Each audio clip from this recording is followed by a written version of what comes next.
Hello and welcome to the Good Girl Confessional podcast. I am, of course, your host, Sandy Lowres, and the Good Girl Confessional podcast is proudly brought to us by WB40, Women Beyond 40 magazine and platform, and we are soon to release our WB40 in Business magazine. Keep an eye out for that. You can check us out at WB40.com. Today in the podcast, I am incredibly honoured to chat with our very, very special guest, Sam Bloom. Sam is an extraordinary human being who has gone through an extraordinary amount in her life. Her life changed forever when, on a family holiday in Thailand in 2013, she leant on a railing and sadly the railing broke and Sam would fall. Her life has been fraught with many challenges since then. However, Sam has gone on to become a champion parasurfer and a canoeist. She is quite a brilliant athlete, but she is also the subject of an extraordinarily beautiful film starring Naomi Watts called Penguin Bloom. An unlikely little creature that came into Sam's life would help her very much to heal as well. It's an ongoing journey, of course, but we are so excited to welcome Sam here into the confessional. Please welcome her, Sam Bloom. Hello, Sam, and welcome to the confessional. I'm thrilled to have you here. Well, thank you so much for having me.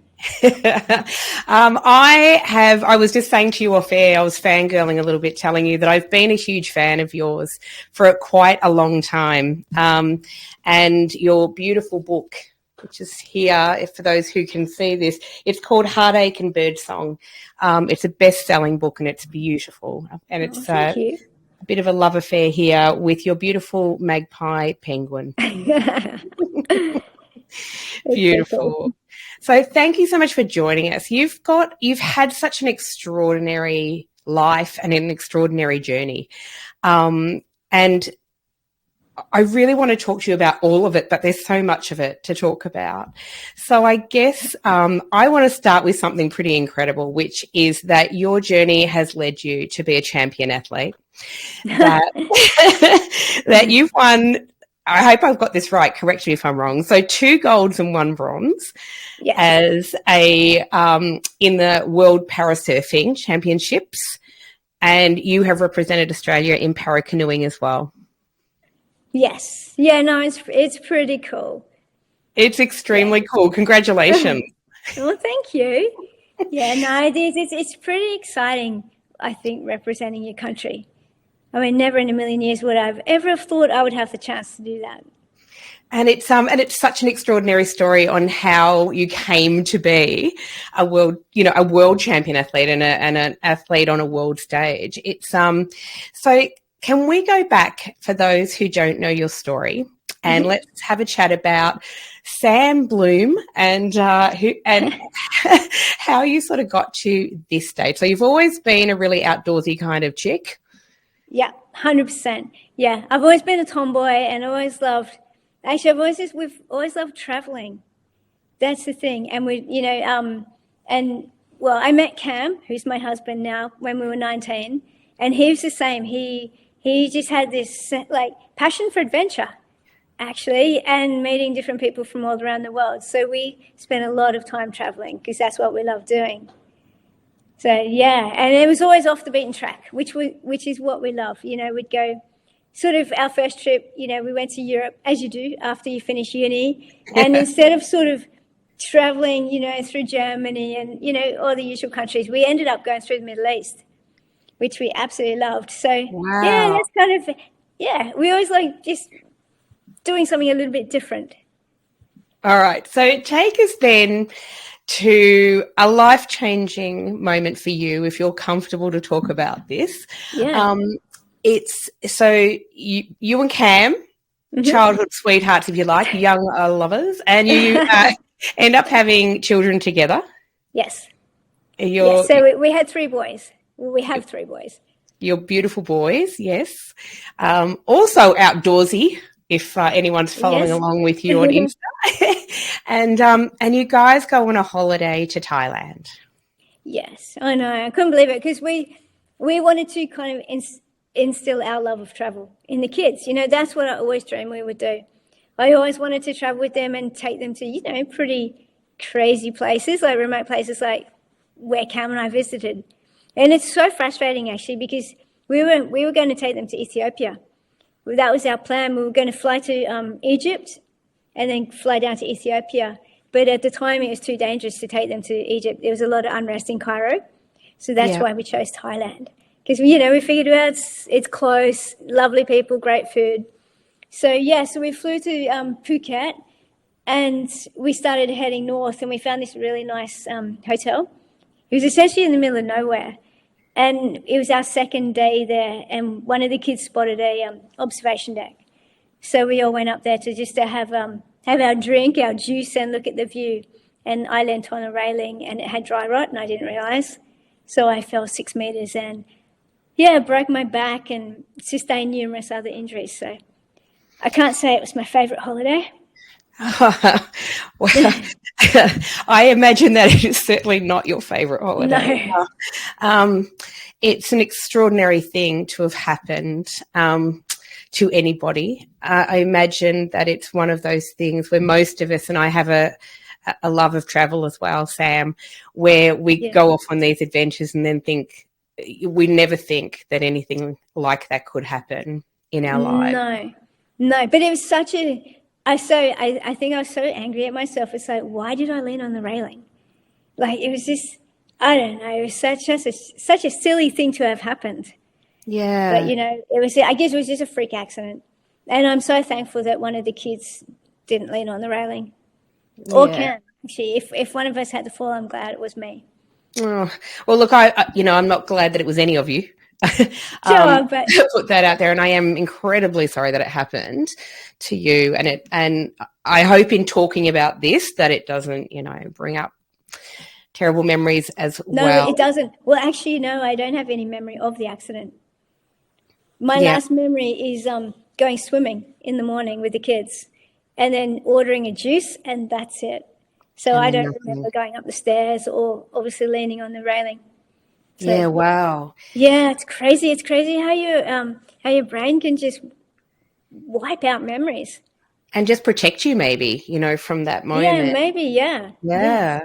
And so how long were you, obviously you're in a hospital in Thailand. How long were you in a hospital in Thailand for? I was in hospital for about 3 weeks. So, after my accident, obviously they called an ambulance and they took me to like a regional hospital. And essentially they were I'd fractured my skull and I was bleeding from my head and I feel so bad. Cam was told me they were shaving my hair, obviously to stitch me up.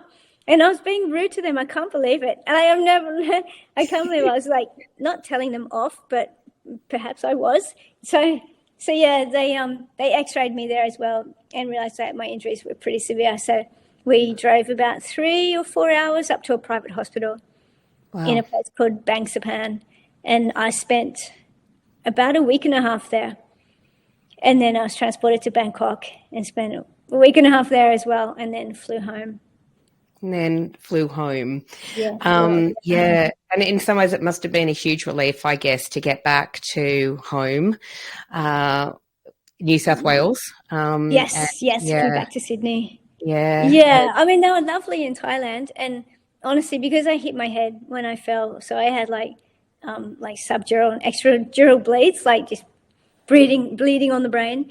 And so my memory's a little bit sketchy, to be honest. I think the headaches were like the most insane thing I've ever experienced. So I think they'd come in. I remember the nurses would come in and just inject some sort of painkiller. So I was a little bit out of it. So my memory's not great.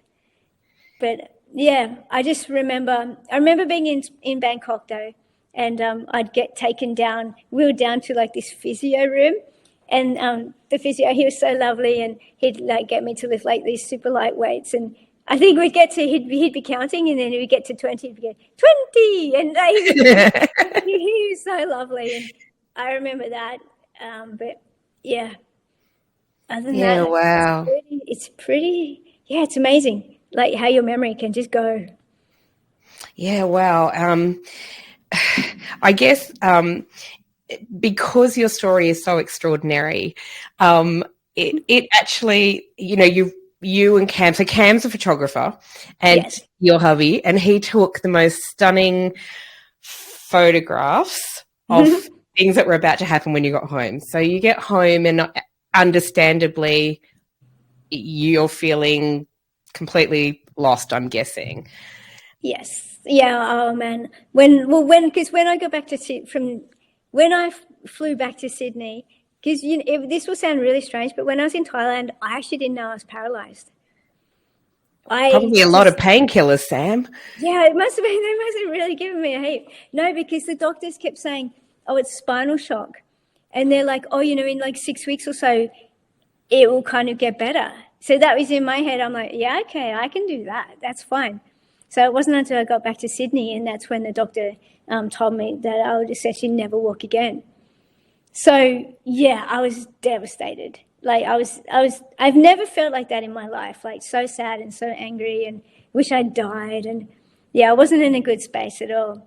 So I spent about 7 months in hospital. So yeah, like when I came home, that was probably the hardest period out of all of it, because that's when my reality set in. And man, I was like, oh, this is my new life, and I hated it, to be honest. So yeah, I was in a very, very dark place. Yeah, and understandably so, because it's life altering, and 100%. Yeah, and I can't imagine how long it takes to really acknowledge, I guess, that this is not going to change. Yeah, but a big change for all of you, for your whole family, right? Oh, absolutely. Yeah, and I felt so guilty. Like guilt has just played a huge role in it for me, because before I went to Thailand, I was always happy and, be playing soccer and riding skateboards and going surfing and, just doing fun things. And when I came home, I was just so sad. I wasn't the same person. It was almost like my whole identity had been taken from me. Instead of being like, hey there. Yeah, like when Sandy's not interviewing kick-ass women, she's hanging out with me at Alex the Seal. Yeah, that was hard. A podcast about music and nostalgia. Yeah, and I'm hard Jo for you Pybus, too. and It's a really episode, interesting Sandy thing and I that talk about all I speak to so many extraordinary up, women on this podcast who've gone through very, very different things. Do yourself a favour and search kind of Alex the Seal on the one your thing that I find app. unifying and really interesting is that all women who are mothers tend to carry this enormous guilt about our responses or reactions to things so out of our control. Yeah, I know, but you can't help it though. Yeah, right.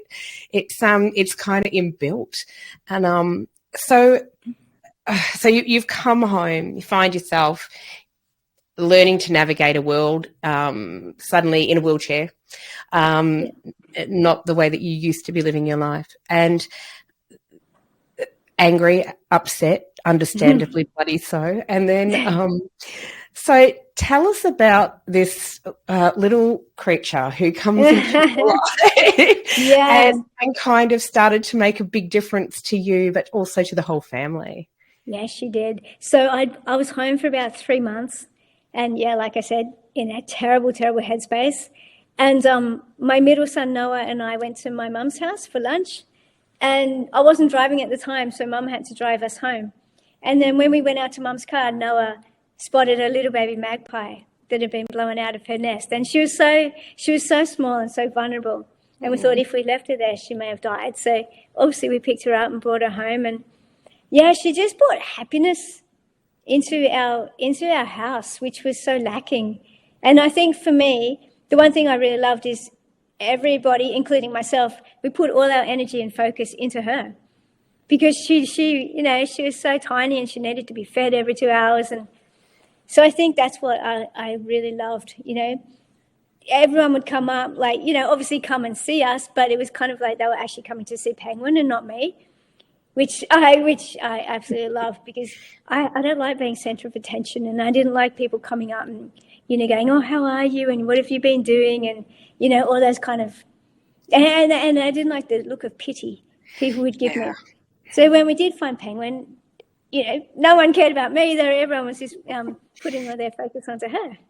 I think that's so beautiful, and that's the thing, right? I think that I was saying to you before we even started recording this that you guys actually feared me from a fear of magpies, because when I and it was one of my children who actually said, "Oh, you have to jump onto this Instagram page. You're going to love it."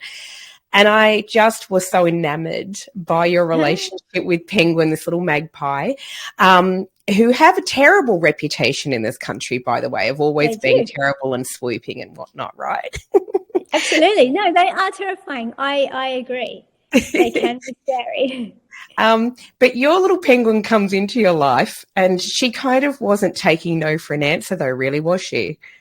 No, not at all. No, she kind of ruled the roost in a weird way, So no, she just had a really beautiful personality. She was very quirky, very cheeky. She was very affectionate, actually, which I loved. I mean, she was like, we would spend all day together, especially when she was little. She'd just always be on my lap or sitting on my beanie, and I'd just be like wheeling around. And I love hanging out with her, and I love talking to her.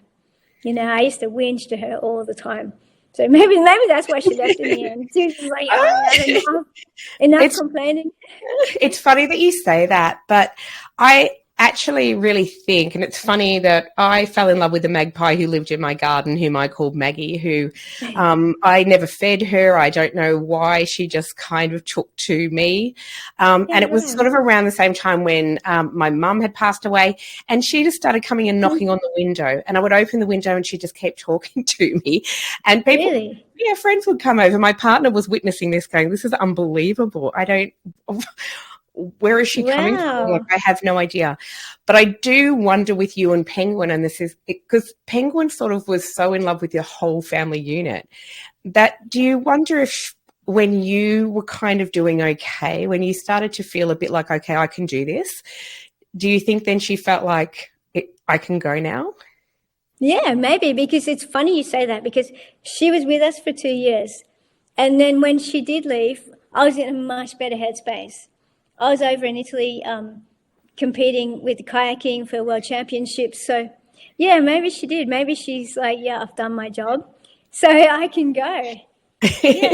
Yeah, that her mum, Sam, was going to be just fine, because I think yeah, I think you're right. Yeah, it's quite extraordinary. So whose idea was it? Obviously Cam just like taking photos, and he caught some beautiful, candid, gorgeous shots of the boys with Penguin and you with Penguin and him.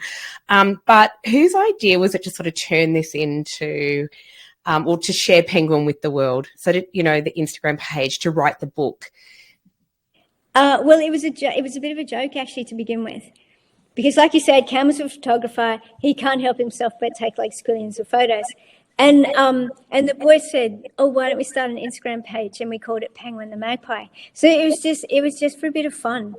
And then somehow an ABC journalist, I don't know if they stumbled across the Instagram page, and they wrote a story about it. And that's when it all started going a little bit crazy. We thought it was hilarious, because we were like, Cam was getting like messages of people wanting to do a story on us, and we're like, "Are you serious?" Like we're just a normal family who happen to have a little magpie as a pet. Well, not a pet, but who has a little magpie living with us. So yeah, that's how it came about. And then Cam got some people, like some publishers, calling him saying, "We want to do a story, a book," and and obviously Cam was just like, "Hey, you got to be kidding! Like, who wants to buy a book with photos of our family in it?" So yeah, it was quite funny. And then the ABC reached out, HarperCollins, and Cam was talking to one of the publishers, and Cam's like, "Well, why don't we tell Sam's story?" And she was like, "Well, who's Sam?" Because people had no idea, unless you were friends with family. No one had any idea what had happened, like about my accident, because I used to say to Cam, "Sure, you can take my photo with Penguin, but don't shoot the wheelchair." Wow. So it was, I know, because I was embarrassed. Oh, do you know what, Sandra? I'm so in love with this book, and some of the most beautiful images are you in that chair, right? It is beautiful. I know. I gave up in the end. I'm like, yeah, okay, whatever. But to begin with, no one knew about my story. And then Cam reached out to a friend, Bradley Trevor Grieve, he's an Australian author, but he lives in LA. And, Cam said, like, Bradley, what do you think? Like, should we sort of do a book? And Cam said, do you want to write it? And so that's how it came about. So Bradley said, he was happy to write the book. And so he sort of used Penguin as a vessel to tell my story, which is, really clever. So that's how it all started. And it's so stunning. And I love that you're so humble. Who's going to want to read a book about and look at pictures of me and my family? And yet your book's been living on my coffee table for the longest time. It's just so beautiful. So I was super thrilled when I heard that this was going to be made into a film, because to me, it's just an extraordinary story. It's a love story. And there's a love story on so many layers. I think that's what I love. I love the love story of you and Cam. I love the love story that you all have as a family. I loved the love story of Penguin and what she brought to the family. I think it's just an extraordinary story. How did it feel for you guys? I mean, how does that happen? I was actually talking to a friend of mine about this when I found out you were going to come on the podcast. And I actually said to her, I can't, how does one feel when someone reaches out and go, by the way, your life's so incredible, I want to make it into a Hollywood film? It was pretty bizarre. It was funny because a friend of Cam's, Emma, she's a producer. She's best friends with Naomi. So Emma gave the book Penguin Bloom to Naomi, and it really resonated with her. So Naomi, she also has 2 kids, and she's like, I want to play Sam and I want to produce this film. So of course it was strange because, like I said, we're just us. But very bloody cool. I mean, it's not every day that you go. Cool. And of course we're talking about Naomi Watts, who stars in this film. Yes, Naomi Watts, yes. And the portrayal is so incredible, so brilliant. Yeah. She did a great job. Yeah, she's an extraordinary actress. She really is.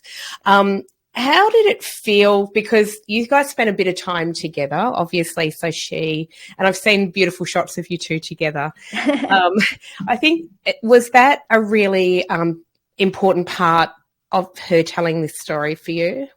Yes, definitely. We did spend a lot of time together. And actually before I met Naomi, because she was so busy before she came to Australia, shooting other things, I used to write a lot of things down on my phone, just in notes, and it was very repetitive. It was very dark, obviously a lot of guilt. And I sent it to Naomi because I figured if I sent her what I'd written, then she would understand, how I was feeling and all that. So that really helped her. So that helped her get inside my head. And then, obviously when we met, we'd spend hours just talking, and I was on set a lot. Because they actually filmed it in our house. Yes, I know. Which is kind of strange because they came in and they totally redecorated it and made it a little bit darker and, so it sort of set the mood. And so I spent heaps of time on set with Naomi, which I was really grateful for because she'd be like, okay, can you come and watch me transfer, from the bed to the wheelchair and get dressed? And because she wanted to make it authentic, which I was super grateful for. Yeah, incredible. And there is a sense of that definitely in the film for those of us who don't know you, but you feel, I think she portrays the grief and the anger and the sadness and and then later though the hope, all of that stuff is of course, so beautiful. Yeah. No, it's funny because my sister goes, oh my God, Naomi pulls the exact same expressions as you. But she did. She looked really angry and really sad a lot, which, she kind of nailed it. Because I was really sad and I was really angry for a long time. So, it's good. Before they optioned our book and to make it into a film, that was the one thing I said to them. I was like, it's fantastic you want to make a film, but you have to keep it honest and keep it real. And I'm grateful they did. I didn't want them, I didn't want Naomi at the end of the film going, yay, life's great. Sure, it gets a little easier, but it's always going to be a challenge and it's never perfect. So, yes. And they certainly did not in any way Disneyfy that. No. Right. Thank goodness. So Yeah, wow. Completely blown away. And I was really thinking about that process of how was it for the whole family to see yourselves portrayed on the big screen? Oh, it was pretty awesome. I mean, it was crazy. Yeah, we were all so excited, and yeah, it was fun because they premiered at the Open Air Cinema in Sydney, which was pretty amazing. You could see the Opera House and the Harbour Bridge in the background. It was a wonderful night. Yeah, we all really loved it, and the boys were pretty chuffed. And yeah, oh, that's crazy. Beautiful, crazy, beautiful, oh, incredible. One of the other things I wanted to have a chat with you about is that you get stronger. Obviously, you've gotten stronger over many years, and that you, as I said, can't keep a good woman down. I tell you, because you've reinvented yourself as this incredible athlete. And one of the things more recently that I saw is that you've actually been featured in a new book, which is Women Making Waves, obviously about women in surfing. And how was that experience? I was so stoked. I mean, how cool is that? I'm like next to Steph Gilmore and like all these awesome chicks from all around the world. Yeah, that was amazing. It's a fantastic book. Have you seen it?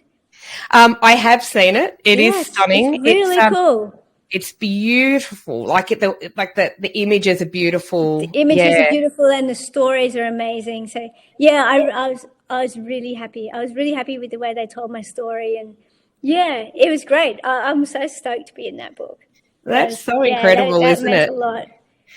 And I loved that you were included in the book, because I think what it proves to the world is that, not every surfer is the same, and not every surfing chick is the same. Yeah. That the stories of how you all came into the surfing world is different. Yeah, no, I loved it. I mean, yeah, like you said, everybody has a different story. And, you don't have to be a professional, amazing surfer to be, to still get out there and just have fun and I so love that. Surfing in the ocean. I so love that, because we have, this is part of a platform for women beyond 40, and we have a little magazine, and one of the chicks who wrote for the magazine, was really impacted by the bushfires in Malakuta, but she's a surfer. Right. Okay. And a really fabulous photographer took a photo of her sort of on the beach, and things were fairly red and dark at that time. And I think that image always when I see that image, I realize how much the ocean and the beach means to some people, right? Yeah, absolutely. I mean, I've grown up at the beach, so it meant everything to me. It was always my happy place. If you're having a bad day, or if the boys were driving me a little nuts, I used to just grab my board or just go for a swim and just get in the ocean, and you just, some sort of healing powers. Yeah, it's beautiful. Yeah. It's beautiful, because you guys still live right near the ocean, don't you? You're not too far away. Yeah. No, we're like a couple of minute walk. Yeah, beautiful. Yeah, which is kind of good. It's actually a bit bittersweet though, because that was the thing. When I came home, we overlooked my favourite surf spot at North Bulgola. Oh. So I found that really challenging. I'd be essentially stuck here. It was like I was on house arrest. I'd be stuck here and look out over the beach and go again, that would be like a trigger to make me so sad and angry, because I was like, if I wasn't like this, I know exactly where I'd be. I would have been off the rocks at North Bulgola having a surf. Yeah, wow. So, yes, it was quite bittersweet. Yeah, and eventually though, a lot of grit and a lot of determination. You are back in the surf and doing things that you really love, right? So parasurfing and kayaking and canoeing. Yeah. So the kayaking came first, because when I was in rehab, I used to, I remember I would complain. I must sound like the biggest whinger, but I used to say, well, I can't surf, I can't mountain bike, I can't, there was a huge list of what I couldn't do. And so that's why I said maybe I could kayak. So the sports recreation officer at rehab, he's so fantastic. So he was the one who pushed me into it. And yeah, I'm so grateful I did, because that's how I met my coach, Gay Hatfield, who is an absolute legend. She just means the world to me. And so it was just fun. It was fun not being, I call it my prison. The wheelchair is like a prison. So when I'd be on the water kayaking, I was like free from my personal prison. So yeah, that was really great. But it actually, it took me 5 years to get back out on a surfboard. Yeah, wow. I did have one go. It was my first summer, and we're up at Palm Beach, which is a local beach.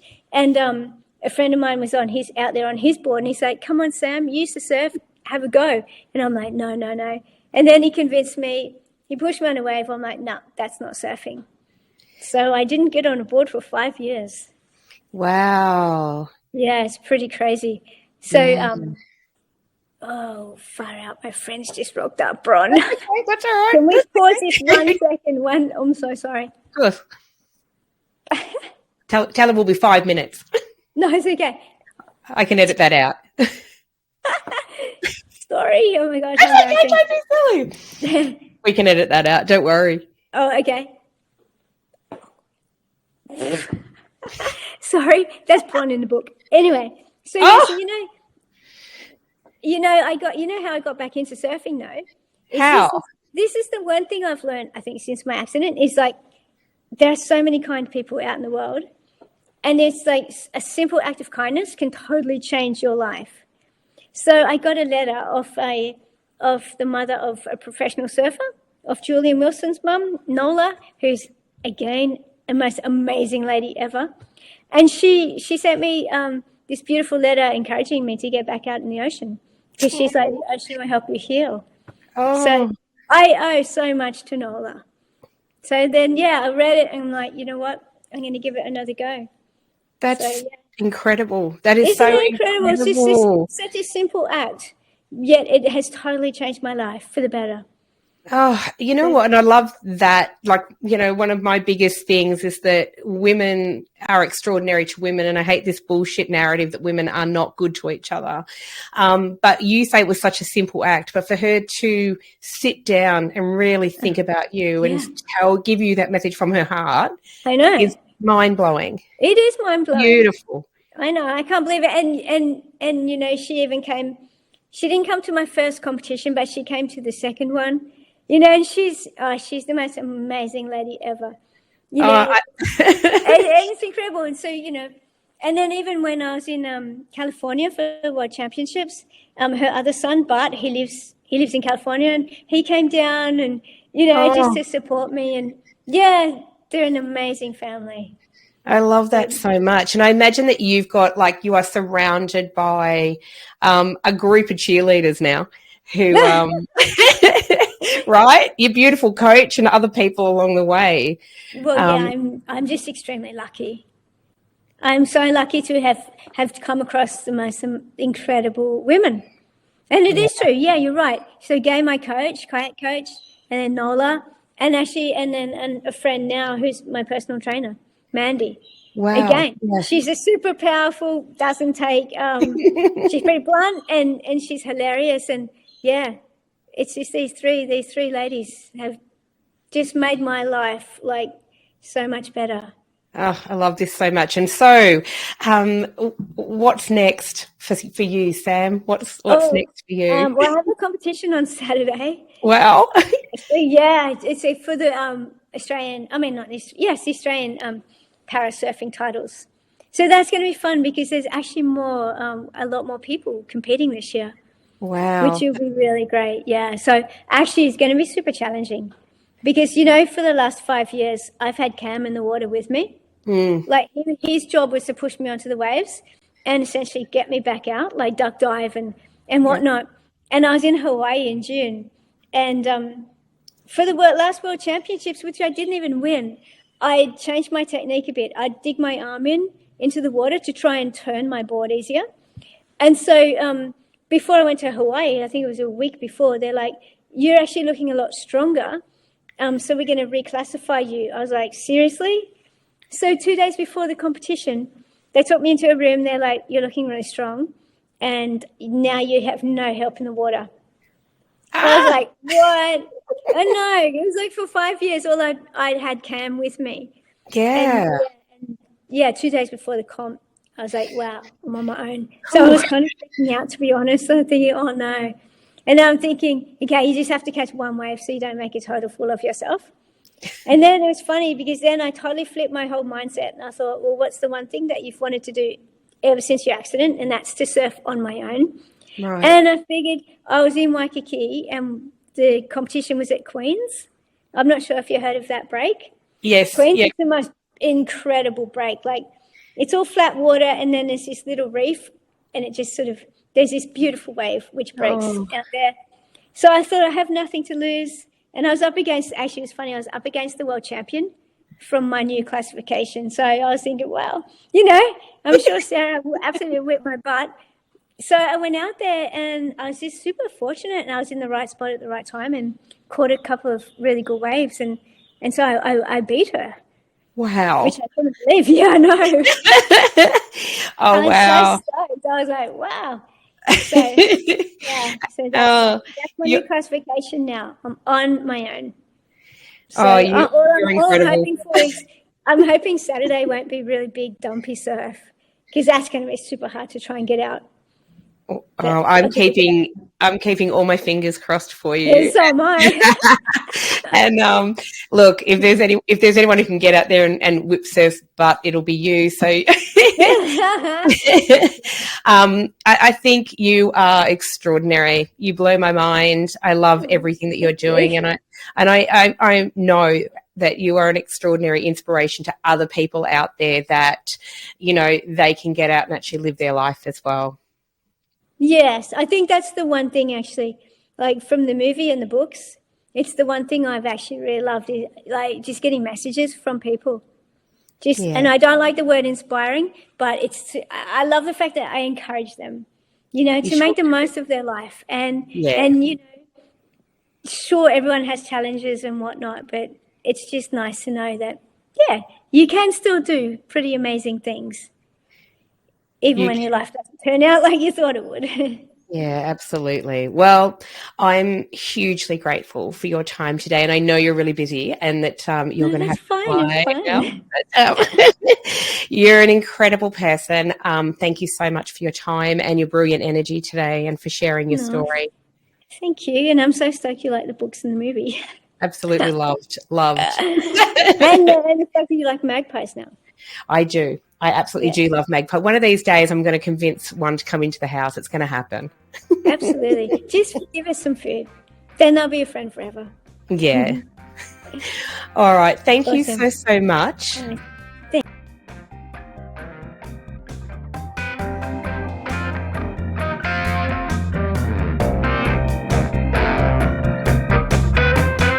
Thanks for listening to the Good Girl Confessional podcast. The Good Girl Confessional podcast is brought to you by WB40, Women Beyond 40 magazine. Available now at WB40.com. The Good Girl Confessional podcast is available on Apple Podcasts, Spotify, and wherever you listen to quality podcasts. We're also now available on YouTube. We chat with really interesting women about their hard-won wisdom, but it really helps us if you can subscribe, like, and share the podcast. Thanks so much for your support. Bye for now.